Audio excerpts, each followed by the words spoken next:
오늘 말씀으로 우리가 함께 순종에 대하여 한번 더 내 자신의 모습을 돌이켜 보시는 시간이 되시면 좋겠습니다. 우리는 모두 순종을 배워가는 과정 가운데 있는 학생과 같습니다. 예수님도 그 순종을 배우실 때 그냥 배우신 것이 아니라 고난을 받으심으로 순종을 배우셨다고 이렇게 기록이 되어져 있습니다. 그래서 우리에게는 순종이 다 숙제와 같습니다. 순종을 하고 싶은데 순종이 안 될 때가 많이 있습니다. 그리고 순종을 하는데 순종이 기쁨이 되지 않을 때가 너무나 많은 것이 우리의 현실이고 사실이기도 합니다. 오늘 말씀을 통해서 우리의 순종하는 삶이 완전히 바뀌었으면 좋겠습니다. 그래서 순종을 통하여서 하나님이 주시는 놀라운 은혜를 더 누리실 수 있기를 축복합니다. 우리가 원하는 것은 천국에 들어가는 것일 때가 많습니다. 그래서 어떻게 해서든지 구원을 받고 천국에 들어가는 것이 우리가 원하는 기도의 제목일 때가 많습니다. 그런데 하나님께서 우리에게 원하시는 것이 있는데, 하나님께서 우리에게 원하시는 것은 우리가 천국에 들어가는 것이 아니라 천국을 누리는 것입니다. 그래서 오늘 이 자리에서도 하나님께서 우리에게 원하시는 것을 알게 된다면 우리의 순종이 바뀔 것 같습니다. 우리가 천국에 들어가는 것으로만 생각할 때는 천국에 들어가기 위해서 내가 무엇을 순종해야 하는가라고 생각하실 겁니다. 그러나 하나님이 우리에게 원하시는 그 의도를 알게 된다면 우리는 오늘 그 천국을 누리고 그 순종이 기쁨으로 바뀌게 될 것이라고 저는 믿습니다. 그러므로 천국은 죄 없는 사람이 들어가는 것이 아니라 순종하는 자가 들어가는 것이 분명합니다. 천국은 우리가 생각할 때 천국은 오늘 돌아가셔서 어떤 분이 소천하시면 그때 천국에 들어가신다, 우리가 이렇게 장례식장에서도 이야기합니다. 그런데 진정한 천국은 우리가 꼭 죽어서만 들어가는 것이 아니라 하나님께서 통치하는 곳에 우리가 머물러 있다면 그곳이 천국입니다. 믿으십니까? 그래서 천국은 시간적인 관점에서, 개념에서 우리가 죽고 난 다음에 들어가는 것이 천국이 아니라 지금 이 자리에 우리에게 천국이 누려질 수 있는 것입니다. 또 장소적으로도 마찬가지입니다. 하늘에만 있는 것이 아니라 오늘 이 자리에 우리는 교회가 천국이 될 수 있습니다. 우리가 그것을 만들 수 있습니다. 우리가 정말 오늘 이 말씀대로 우리가 그 순종이 힘겨운 것이 아니라 우리의 기쁨이 되고 그 순종이 우리의 소망이 된다면 분명히 우리는 이곳에 하나님이 통치하시는 천국을 이루는 아름다운 교회를 세울 수 있을 것이라 믿습니다. 하나님이 다스리는 곳이 하나님의 나라이기 때문에 천국의 개념은 우리가 생각하는 이런 시간적인 일직선상의 개념도 아니고 장소적으로 어떠한 곳에 구별되어져 있는 것도 아닙니다. 천국의 가장 핵심적인 것은 하나님이 통치하실 수 있느냐입니다. 그런데 우리가 순종에 대해서 오늘 고민해야 할 이유가 하나님께서 정말 전능하시고 하나님이 사랑이 많으시고 하나님이 은혜가 있으시고 또 전지전능하셔서 우리를 위하여 십자가의 길을 내어주셔서 예수 그리스도를 누구라도 믿기만 하면 천국에 갈 수 있는데 그 천국을 누릴 수 있는 길은 우리가 어떻게 순종하느냐에 달려 있기 때문에 그렇습니다. 순종하지 않는 두 피조물이 있는데 하나는 타락한 천사이고 하나는 타락한 인간이었습니다. 우리가 타락한 천사와 같이 마음을 합해서 하나님을 거역하는 일에 동참한 자들입니다. 이 자리에 한 사람도 예외 없이. 그렇기 때문에 우리가 하나님의 나라를 다시 발견하고 누리는 것은 정말 소망이 되는 일일 수밖에 없습니다. 하나님의 나라로 다시 돌아가는 길이 순종이기 때문에 오늘 우리에게 너무나 중요한 주제가 될 것 같습니다. 순종의 문제에 대해서 한번 저는 여쭤보고 싶어요. 순종이 정말 쉬우신가요? 순종이 잘 되시나요? 어떤 일에 순종해야 하는데 순종이 저절로 되시는지 한번 묻고 싶습니다. 오늘 이 예배를 통해서 이 예배를 통해서 하나님 우리에게 주실 소망과 우리가 누릴 수 있는 정말 기도의 제목이 있다면 이제 순종이 좀 바뀌는 것입니다.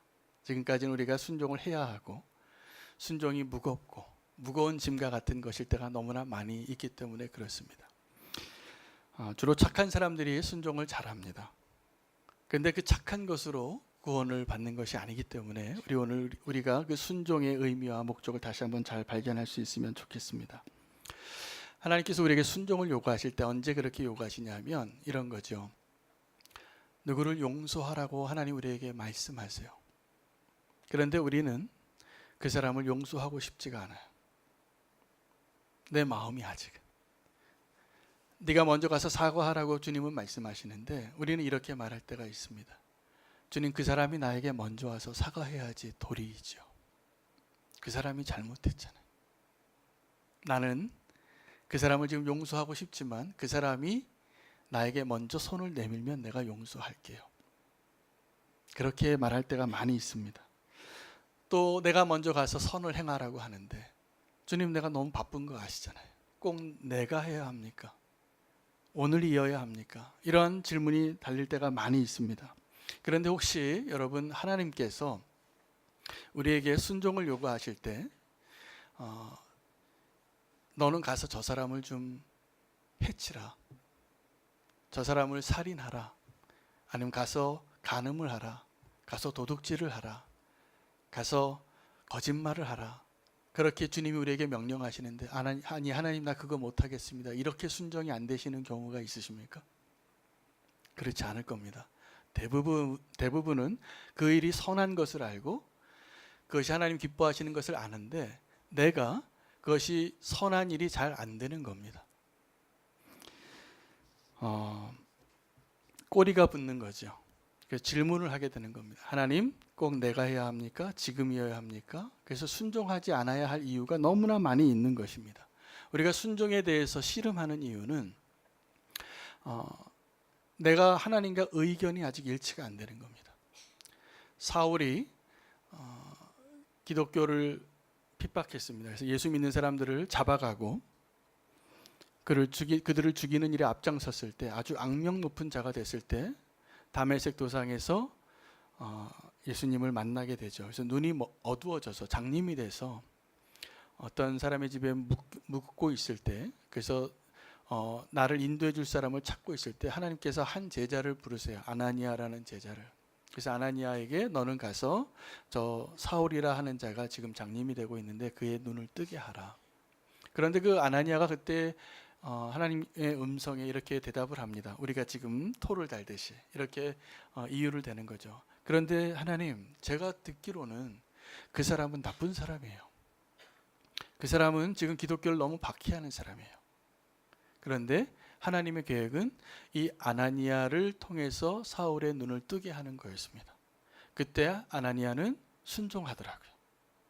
그래서 자기는 동의가 되지 않는데 그 사울에게 가서 그가 첫 번째 하는 말이 그가 어떻게 순종했는지가 보여져요. 형제 사울아 라고 부릅니다.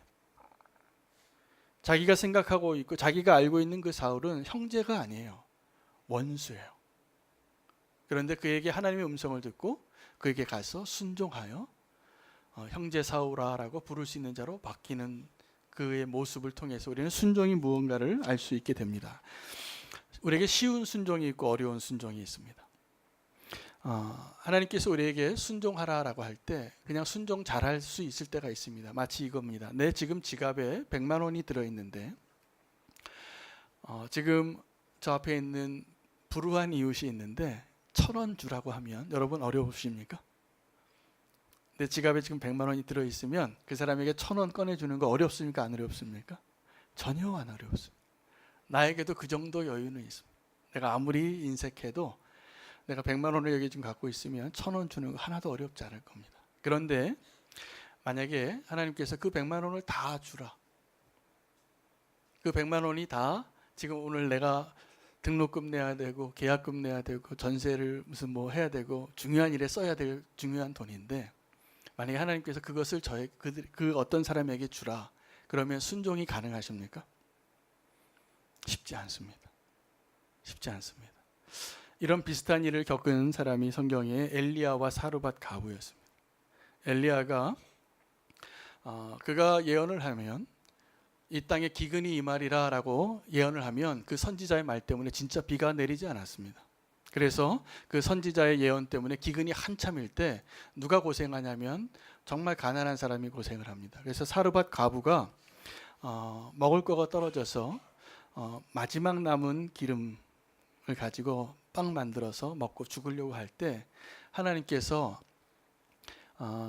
엘리야 보고 이야기합니다. 엘리야도 지금 굶고 있는데 하나님이 엘리야도 먹이고 계셨는데 그 사르밧 가부에게 가서 먹을 것을 달라고 하라라고 말합니다. 그런데 그 이야기를 그 이야기를 엘리야에게 하시는 거예요. 하나님. 제가 보기에 이 엘리야와 사르밧 가부는 둘 다 쉽지 않은 순종을 해야 하는 상황에 부딪힌 겁니다. 여러분 같으면 내가 엘리야인데 내가 아무리 배가 고파도 저 가난한 가부가 오늘 마지막 남은 떡 한 그릇, 마지막 남은 기름 한 그릇으로 만든 것으로 먹고 죽으려고 하는 사람의 것을 달라고 할 수 있겠습니까? 저는 그 정도 뻔뻔하기는 어려울 것 같아요.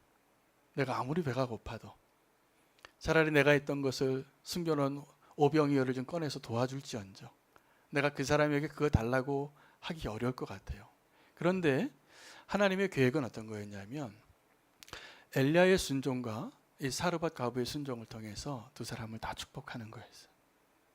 우리는 하나님의 뜻을 잘 모르기 때문에 순종하기 어려운 이유를 너무나 많이 댑니다.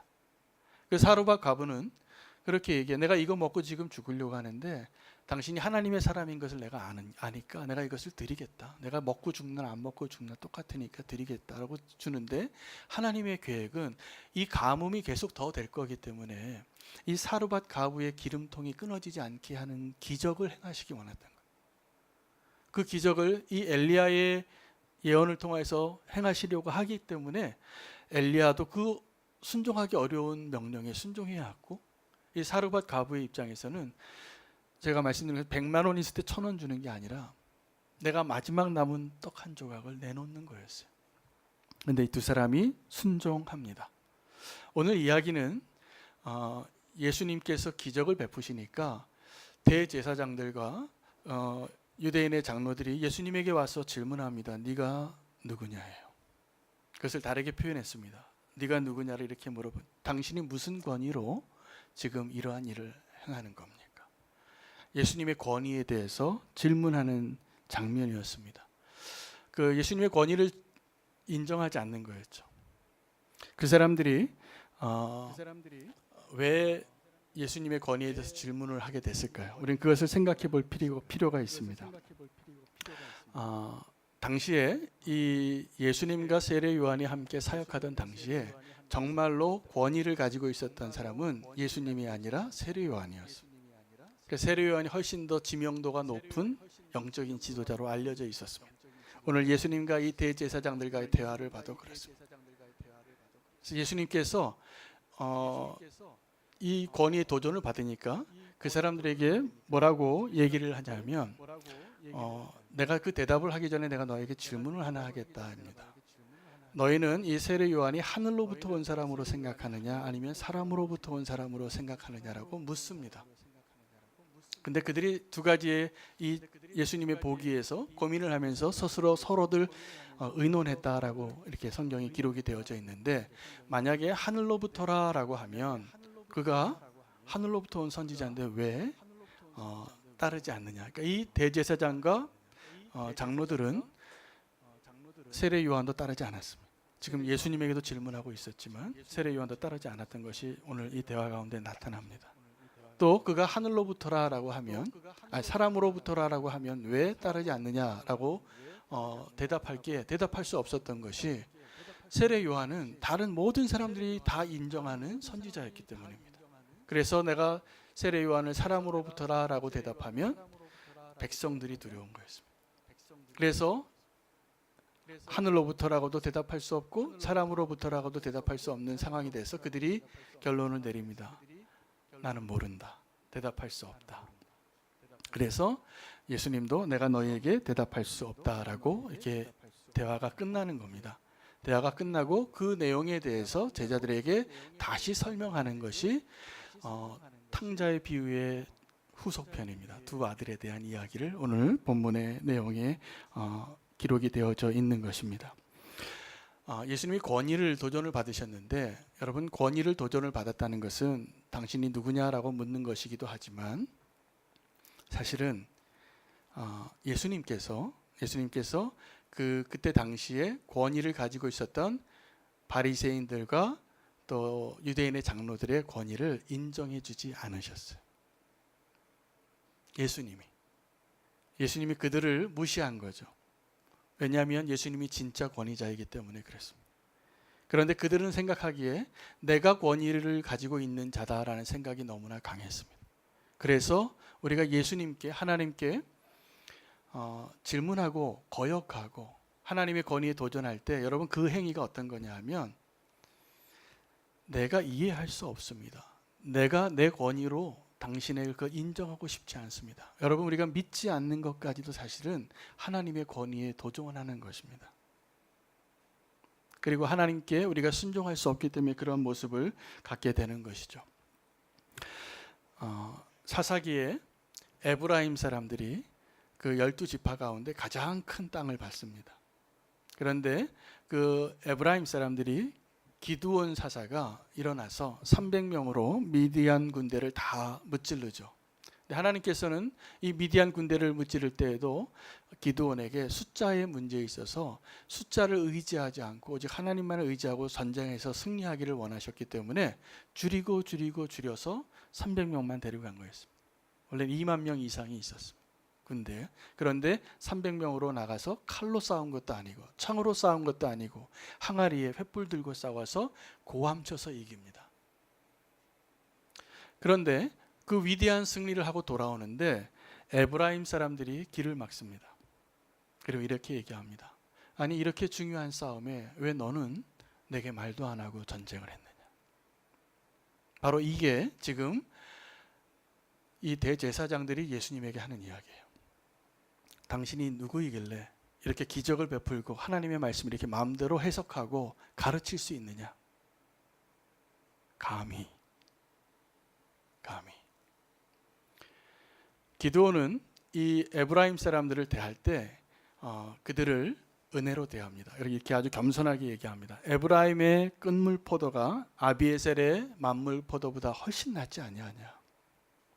아비에셀은 이 기드온의 지파를 얘기하고 에브라임은 그 지금 나에게 시비를 걸어온 그 사람들이 아주 끈물 포도도 우리의 첫 번째 포도보다 훨씬 훌륭하지 아니하냐. 너희가 더 많은 대적을 무찌르지 않았느냐. 이렇게 칭찬해주고 부딪히지 않습니다.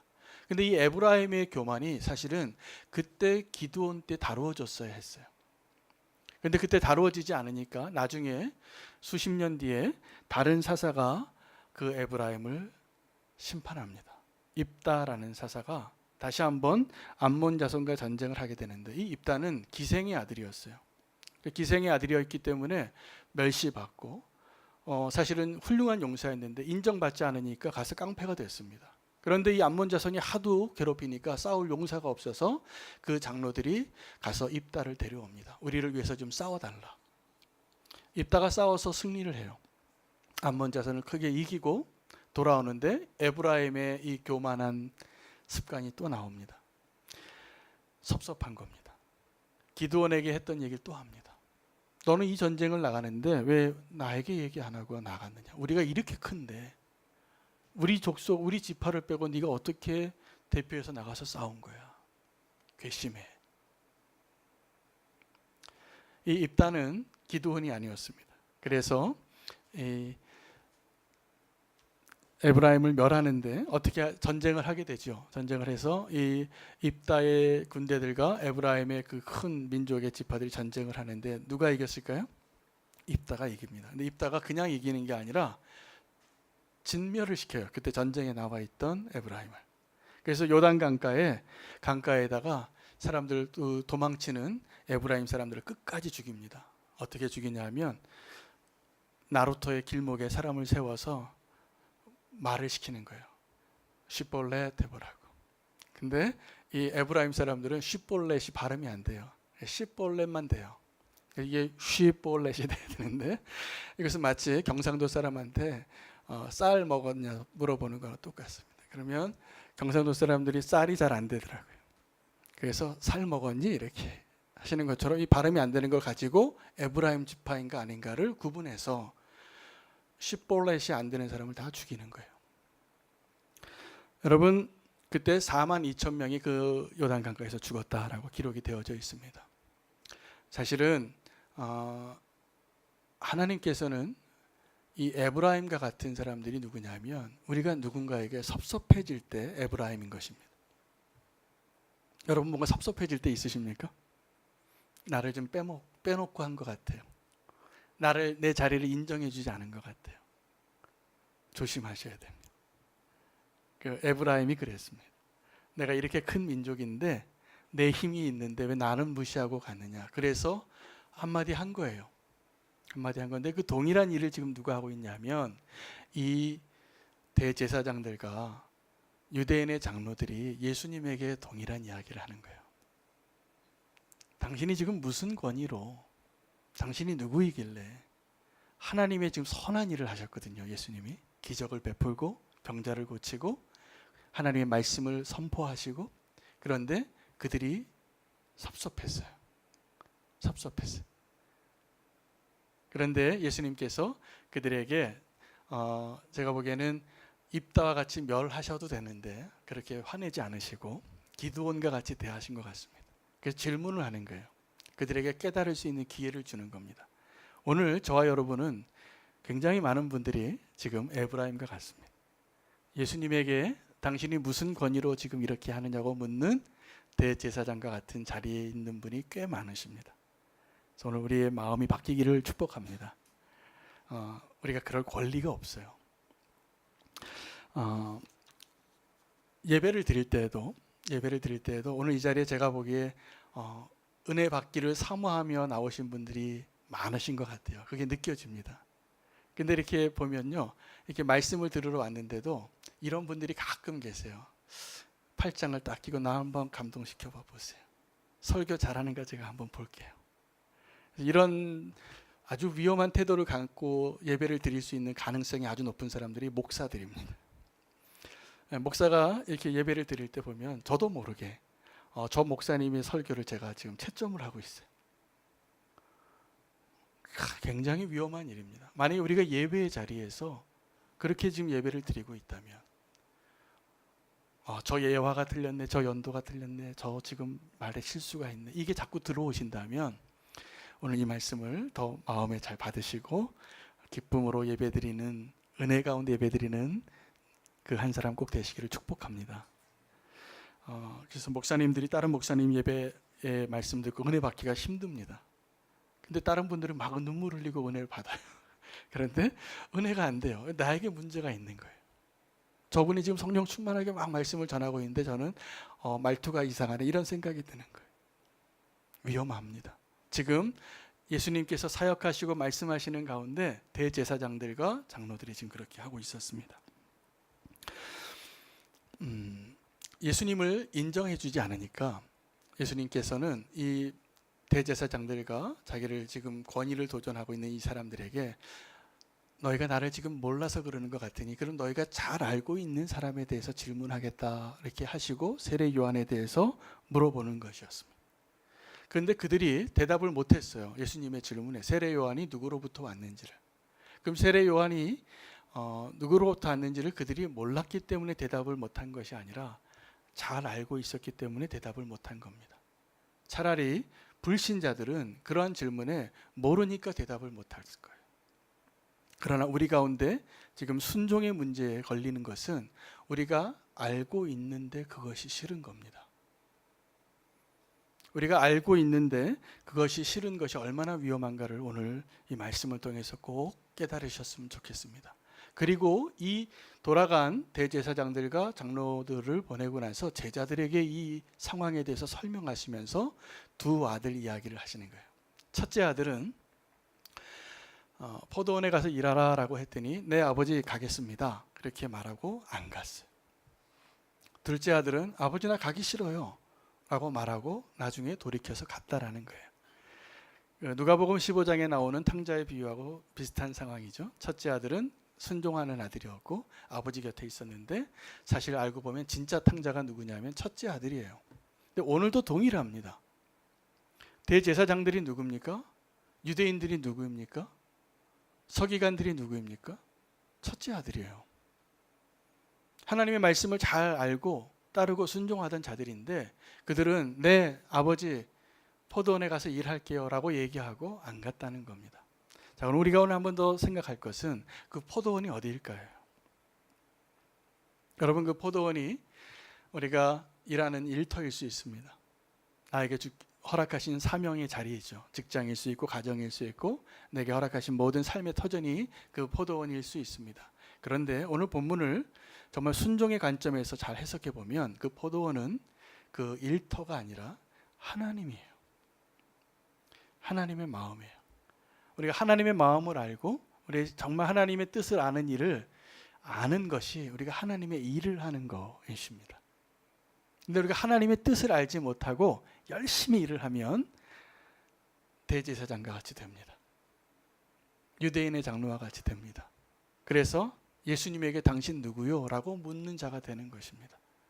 포도원으로 가서 일하는데 아버지께로 끝까지 가서 충성하는 자가 되지 못하면 우리는 하나님께 도리어 질문할 겁니다. 하나님 당신 누구십니까? 첫째 아들은 대답하고 가지 않았기 때문에 충성의 문제가 있고, 둘째 아들은 안 간다고 했다가 간 것이기 때문에 그것은 회심의 모습이었습니다. 여러분, 우리는 이런 것입니다. 하나님께 내가 간다고 했어요.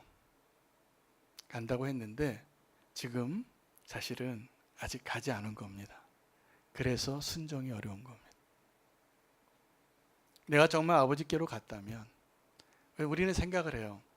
내가 아버지께 지금 갔다고, 내가 충성을 하고 있다고. 그런데 우리가 하나님을 몰라요. 그래서 예수님에게 당신이 무슨 권위로 그것을 하느냐고 하나님께 다시 묻는 겁니다. 여러분, 순종이 왜 어렵습니까? 하나님을 알면 순종이 어렵지 않아요. 그 포도원에 가서 일한 게 아니에요.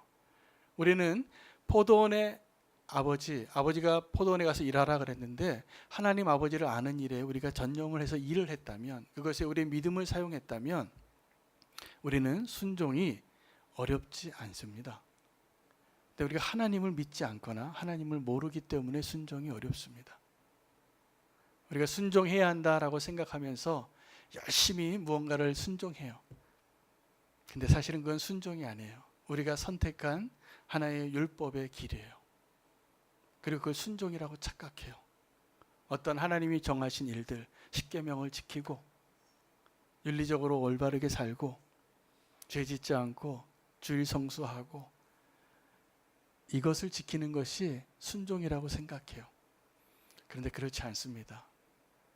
정말 하나님을 알아야지 순종이 가능합니다. 그것을 하나님을 알지 못하고 하는 순종은요, 다 괴로워요. 무거운 짐이에요. 오늘 이 두 아들에 대한 이야기를 통해서 그것을 어떻게 내가 오늘 설명을 해야 될까 하다 또 하나의 구약의 이야기를 하나님이 저에게 말씀해 주셨습니다. 아브라함의 집안에 하나님께서 아브라함이 75세 때 약속을 하셨거든요. 창세기 12장에 본토 친척 아비의 집을 떠나 내가 지시할 땅으로 가라 그래서 가는데 10년을 가나안 땅에 머물러 있었습니다. 근데 첫 번째는 내 아비에셀 내 종이라도 내 후손이 되게 해주세요라고 하나님께 잘못된 답을 써냅니다. 여러분, 믿음의 훈련은 오늘 이 순종의 훈련하고 동일하게 시간이 걸리더라고요. 여러분, 우리가 진정한 순종의 기쁨을 누리려면 그냥 하루아침이 되지 않는 것 같습니다. 하나님을 알아야 됩니다. 그래서 믿음의 조상들을 믿음의 사람으로 세우기 위해서 하나님은 시간의 팩터를 길게 하셨어요. 그래서 아브라함이 10년 동안 믿다가 아내가 이 한마디 하니까 실패해요. 어떤 말을 했냐면, 우리에게 아들을 주신다고 했는데 나는 가망이 없는 것 같으니 내 딸 버린 내 여종인 하갈에게 들어가라. 만약에 아브라함이 그 제안을 먼저 했다면 아브라함이 나쁜 사람이에요. 근데 사레가 먼저 제안을 해요. 내 여종에게 들어가라고. 근데 아브라함이 그때 그걸 거절했어야 돼요. 정식적인 결혼 관계가 아니었고 하나님 약속한 두 사람이 아니었기 때문에. 근데 우리가 하나님의 방법을 인정하지 않고 어떤 열매를 거두려고 하면 자꾸 이삭이 아니라 이스마엘만 생깁니다. 아브라함이 그 사레의 말을 듣고 그 하갈과 함께 동침하고 임신해요. 근데 하갈이 임신했다는 사실을 알자마자 자기 주인을 무시합니다. 그러면 여러분 어떻겠습니까? 사레가 자기가 제안해서 남편을 위해서 하나님 뜻을 이루기 위해서 자기 종을 줬는데 그 종이 나를 과시하는 거예요. 그래서 아브라함에게 하소연하니까 아브라함이 네 맘대로 해봐라 그렇게 얘기해요. 그래서 사레가 아주 심하게 대합니다. 하갈을 박해했다 그래요. 학대했다 그래요. 그러니까 이 여정에 대해서 아주 학대를 하니까 이 하갈이 도망을 갑니다. 광야로 도망을 가는데 그 셈에서 하나님이 천사를 보내고 하나님 말씀을 전해줘. 뭐라고 얘기하냐면 도망친 하갈에게 네가 지금 여기 있지 말고 네 여종에게 돌아가라. 여주인에게. 누구에게 돌아가라고요? 사례에게. 저는 근데 놀라워요. 제가 보기에 이 세 명 중에서 누가 제일 훌륭하냐면 하갈이 제일 훌륭해요. 여러분 같으면 사례에게 돌아가실 수 있겠습니까? 만약에 천사가 나타나서 아브라함에게 돌아가라 그러면 좀 의지할 때라도 있겠어요. 아브라함은 좀 중재자가 되려고 했었거든요. 가정의 평화를 위해서 사례에게 당신 마음대로 하시오 첫 번째 부인에게 하라고 했더니 첫 번째 부인이 아주 학대해서 도망갔는데 그 도망간 그 하갈에게 명령을 해요. 하나님의 천사를 보내서 네 여주인에게 다시 돌아가라. 근데 그 돌아가요. 놀라운 일이에요. 그래서 제가 보기에 이 이스마엘의 후손이 어떤 종교죠 지금? 이슬람 종교죠. 이슬람 종교는 복종의 종교예요. 복종의 종교예요. 복종하는 데는 대단한 사람들이에요. 그 명령하면 그냥 가서 자폭할 수도 있는 사람들이에요. 천국이 그것이 있다라 거짓말도 믿고. 우리는 천국 그거 있는데도 우리가 자폭하라고 하면 여러분 자폭하실 수 있겠어요? 잘 못할걸요? 근데 이슬람을 믿는 사람들이 그걸 해요. 제가 잘못 믿는 것도 있지만 이슬람의 뿌리가 복종하는 사람들. 이 하갈이 복종해요. 제가 보기에는 제일 인간적으로 봤을 때 제일 훌륭한 사람이에요. 다시 돌아가서 복종할 수 있다는 것이. 근데 우리가 하나님께 순종하는 것을 이런 것으로 오해할 때가 있어요. 우리가 하나님께 순종하는 것이 마치 하갈이 사례에게로 돌아가라는 것과 같은 요구를 하신 하나님께 내가 억지로 돌아가는 것으로 하나님께 순종하며 산다고 눈물 흘리고 신음하고 기도하시는 분들이 너무나 많아요. 여러분 하나님이 말씀하신 순종은 그게 아니에요.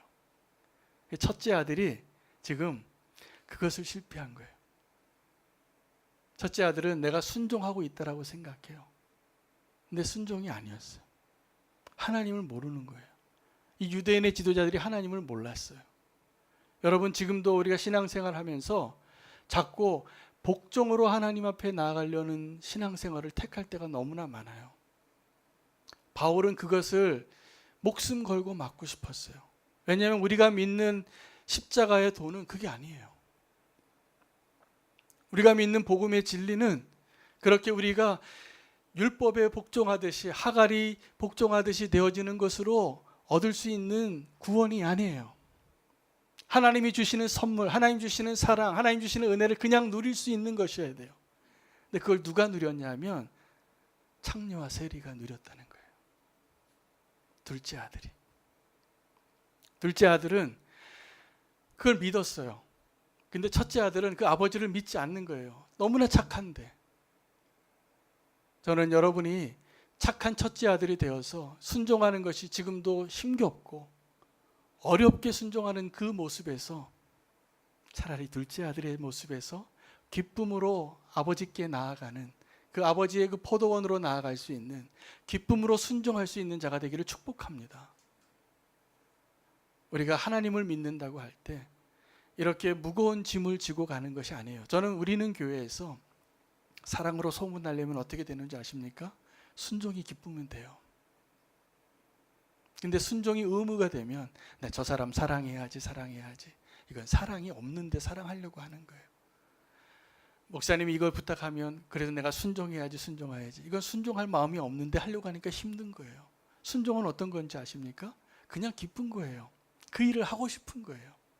저는 우리는 교회가 하나님을 섬기는 일에 다 자원하여서 기쁨으로 되어지기를 축복해요. 그래서 예배를 드리는 것이나 우리가 봉사를 하는 것이나 섬김을 하는 것이나 이것이 바뀌어야 돼요. 복종하는 자의 모습으로 살려고 하지 마십시오. 하나님의 그 선물을 기쁨으로 누리고 지금 천국을 누리셔야 돼요. 우리가 그것을 위해서 지금 사는 거예요. 그 천국을 누리실 수 있으면 좋겠어요. 하나님의 은혜를 누리십시오. 그래서 하나님께 순종하는 것이 원래는 기쁜 거예요. 그런데 우리는 순종하는 것을 자꾸 고욕으로 생각해. 누가 일 맡겨주면은 벌써 겁이 나요. 겁이 나요. 근데 이것이 만약에 기쁨의 순종이 된다 그러면 할렐루야가 되는 거예요. 할렐루야가. 그것은 첫째 아들과 둘째 아들의 차이예요. 저는 우리 교회 정말 너무나 좋은 분위기에 지금 이렇게 교회가 시작되어지고 섬겨주시는 분들이 많아서 너무나 감사한데, 혹시 저는 불안해요. 그 가운데 기쁨의 순종이 아니라 의무의 복종으로 하시는 분이 혹시 계실까 봐. 그런 분들에게는 저에게 찾아오세요. 그 일 하지 않으시는 게 훨씬 나아요. 제가 기도해 보니까 그분의 영혼을 위해서 그게 훨씬 나아요. 그분 그거 안 해야 돼요. 그리고 그 일 안 하면 돼요. 교회가 좀 부족해도 돼요. 하나님의 은혜를 누릴 수 있는 자가 되기를 원합니다. 우리가 순종으로 기쁨으로 순종할 수 있는 그 은혜 가운데 행복한 교회가 되기를 축복합니다. 우리가 주님을 따라가는 것은요, 사람들이 보기에는 고되고 힘든 일일지 몰라도 사실은 우리가 휘파람 불고 가는 거예요. 우리가 순교를 할지라도 노래가 나올 수 있어야 돼요. 이게 이 땅에서 천국을 누리는 자의 모습입니다. 하나님 우리를 그 자리로 부르셨습니다. 힘겹게 노예와 같이 무거운 짐을 지고 가는 자의 모습이 아니라, 노예가 두 종류가 있습니다. 정말 노예인데 노예를 자유케, 희년 때 자유케 할 때 내가 이 주인과 함께 있다라고 그 문설주에 내 귀에 구멍을 뚫는 노예가 있어요. 우리가 하나님 앞에 종된 자로 사는 것은 내가 자유하다고 자유를 주셨지만 그 자유를 가지고 주님 앞에 나의 길을 그 문설주에 뚫을 수 있는 그런 기쁨으로 순종하는 주의 종들이 되시기를 축복합니다. 그러므로 결론은 뭐냐 하면, 순종이라는 단어를 쓰시려면 힘겨운 순종은 없다입니다. 복종일 때만 힘든 거예요. 죽을 것 같은 거예요. 그런데 순종은 휘파람 불면서 하는 겁니다. 노래 부르면서 하는 겁니다. 우리가 순종으로 열매를 맺을 수 있는 우리는 교회 성도님들 다 되기를 축복합니다. 기도하겠습니다. 하나님, 주님을 모르기 때문에 그 권위를 물었던 바리새인들과 대제사장들과 유대인의 장로들이 우리의 모습이었습니다. 그래서 우리의 열심으로, 우리의 노력으로, 우리의 무거운 짐을 지고 가는 그 힘겨운 모습으로 주님을 사랑하고 싶고 주님께 인정받고 싶었던 우리의 모습을 회개합니다. 주님 앞에 이미 구원받은 자로, 이미 사랑받는 아들과 딸로 기쁨으로 순종하는 저희들 되게 해 주시옵소서. 예수님의 이름으로 기도합니다. 아멘.